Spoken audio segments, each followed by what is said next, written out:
é o novo para 2022 e 2024.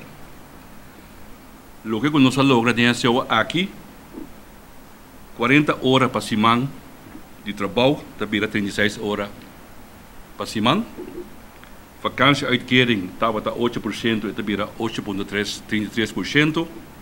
Indexeren na junho e januário, lobira 1,5%. Depois de 2 anos, nós lobemos que sai lobira.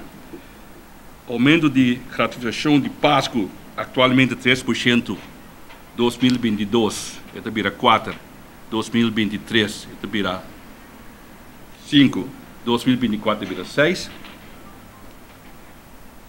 Da stapelen que nós logra junto com o sindicato aqui. Portar roupa e gente que da stapelen chiquito, por se nós conter de percentagem da 13% de aumento riba no salário. Tu luna. Exemplo de com um sindicato está aconselhar no momento que tem conflito laboral entre dono de trabalho e trabalhador.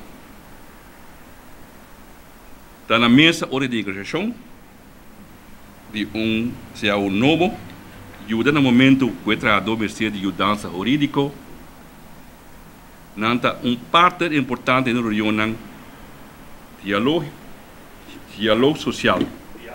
Diálogo social. Diálogo social, o mais importante. Sorry. O diálogo social está muito importante.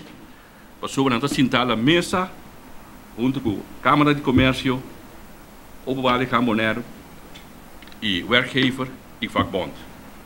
Aí nós sentar na mesa, está trazendo bem-estar. Depois, nang tour aqui sentar que tem, igualmente para a Fundação Asboniana também. Dentro do sentido de palavra, dentro do sentido mais amplo de palavra, o sindicato da saúde e bem-estar de trabalhador, pero queda manter balança entre direito e obrigação. Nós temos direito, por não olvidar, nós temos obrigação também como trabalhador. Isso aí para mim é mais importante.